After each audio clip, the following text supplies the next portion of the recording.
like this to hold that wrist hinge.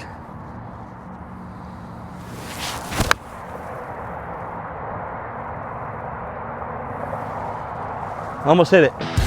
You want to hit it further down the fairway. You want to be more accurate. You want to compress the ball with as much power that you can store into the back of the ball. I'm going to show you how to do that today.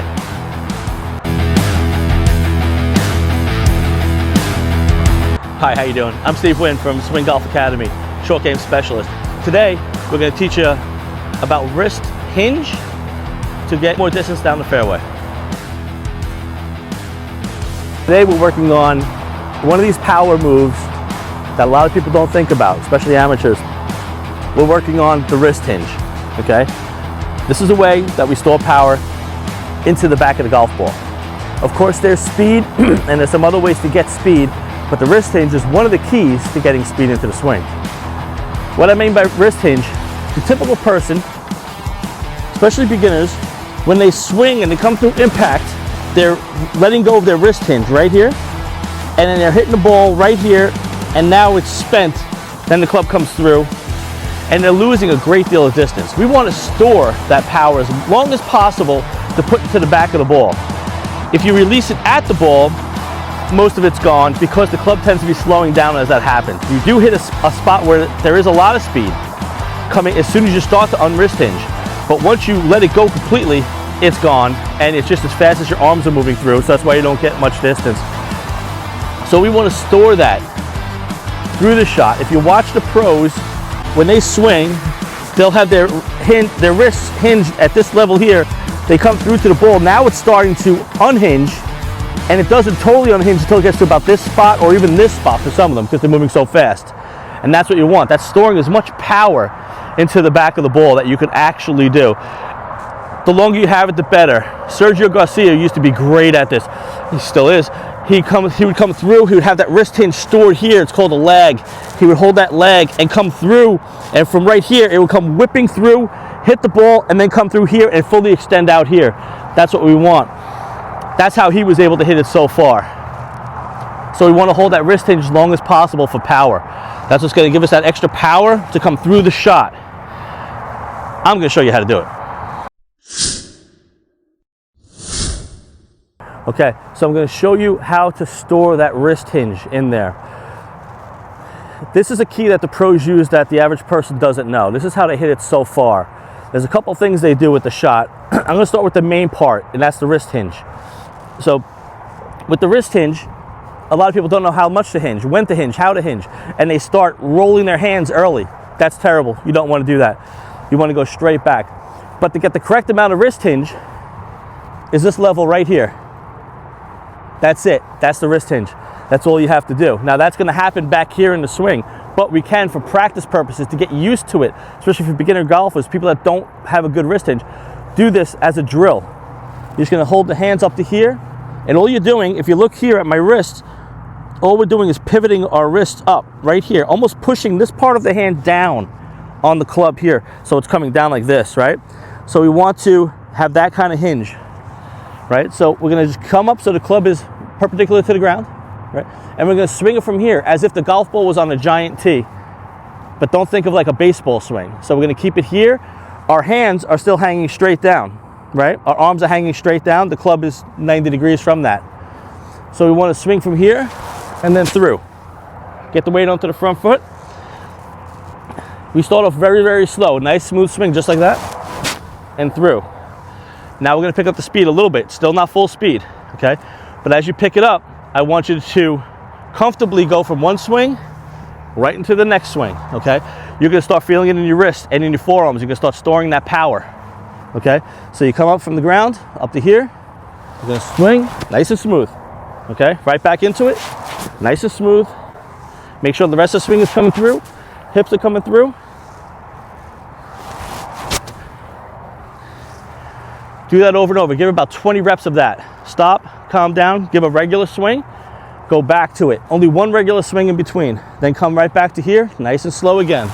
Right through. Make sure you're finishing your swing, club high follow through like you normally would do, okay? This is a big key. This is going to help you, for one, build those muscles to hold that lag. With that, one of the biggest problems are People swing way too fast. They swing at 100% of the capacity that they can swing at. This is killing their distance out there. They think it's making the ball go further. It doesn't. There's reasons for that. It's not, if you think you're going to move your arms faster, the ball is going to go further. It's not a horrible thought. It's something we've been ingrained in for so many years playing baseball and all these other sports. But it doesn't give you that speed. It doesn't store the speed. You start losing the speed. Why? Because you're losing the wrist hinge. When you're coming through it as fast as you could possibly swing it, the clubs are heavy on the end, right? Especially wedges. When you're coming through, you're losing that wrist hinge because you're swinging so fast. Centrifugal force is pulling this club around. It's opening up your wrist, losing speed. That's why, and you've done it, everybody's done it. When they said, I swung so smooth at that one and the ball went further. That's why. You're able to hold that wrist hinge. You're able to hold it coming into impact, and then you can release the energy into the ball. Right? So the pros do not swing at 100% speed. They swing at about 80% speed and power. Now they can get it to 100% once in a while, but they practice all day long, right? Their wrists are extremely strong. They can hold that leg longer than the average person can. And then they can deliver it into it when they need it. When they need that 210-yard 6-iron, that's ridiculous, but they can store it that much power in there and hold it. The average person can't. It'll start breaking down, right? So with that, there's another thing you can do at home. Just take a club as you're watching the pros on TV on Sunday. Just grab a club, put your arm like on the armrest, and just build up those wrist muscles. It'll help. It'll definitely help, right? But the key is you want to swing nice and smooth into the ball, hold that wrist leg, release it into the ball, and then come up nice and straight through it. That's what we want to do. That's how we want to add power into the shot effortlessly. The other drill I'm going to give you today, and this is a really good one, to make your body feel loose and comfortable with that effortless power in the swing. And this is kind of like a warm-up drill. I do this all the time before I play, and I definitely do it before I play tournaments. It is holding the wrist hinge, but you think about holding the wrist hinge with one hand. We're going to swing one-handed, right and left. I always start with my glove hand. I don't use a glove, but the glove hand is the forward hand, the left hand for righty golfers. And you don't even have to get down to the ground. It's more of just a feel and a weight shift with holding the wrist hinge, because you can really feel it with the one hand.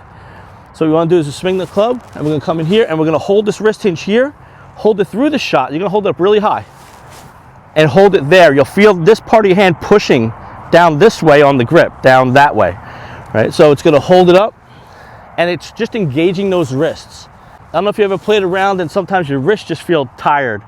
Well, this is going to help with that. You come through the shot, nice and smooth. Make sure you get that hip turn, so that'll just be a nice added benefit. And we're just going to really hold this wrist hinge here and right through. So we're activating the wrist muscles. This is great for a warm-up right before you play. Even before the range. I don't like to go to the range before I play. I go to the range after I play. We'll go into that in another lesson. We'll talk about that then. So now we're going to shift hands, same thing. We're going to hold that wrist hinge here. It's going to release a little bit of it, but then we're going to hold it back right here. So it's down, holding, it kind of comes out a little bit, and then you're bringing it back in by pushing down right here on the butt end of the club. Okay? Make a good turn.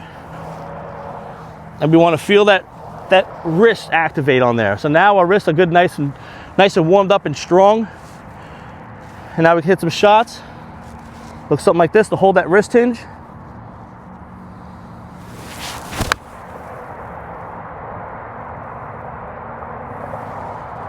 Almost hit it. All right, so do these drills. This is going to help you hold that wrist hinge. Store that power. It's effortless power. You already have it in the swing. These are two great drills to keep you from letting your wrist go too early and keeping the wrist stored with that power, that lag, to put into the back of the ball, to hit it down the middle of the fairway, or hit the green right on the pin, right in regulation. This is what you want to do. You want to store that power. Use these two drills. They'll get you there. Okay, this is what we want to do. And if we can get you to unlock that, you'll be hitting it right down the middle of the fairway, enjoying this great game of golf that I love. So thank you for watching this video today.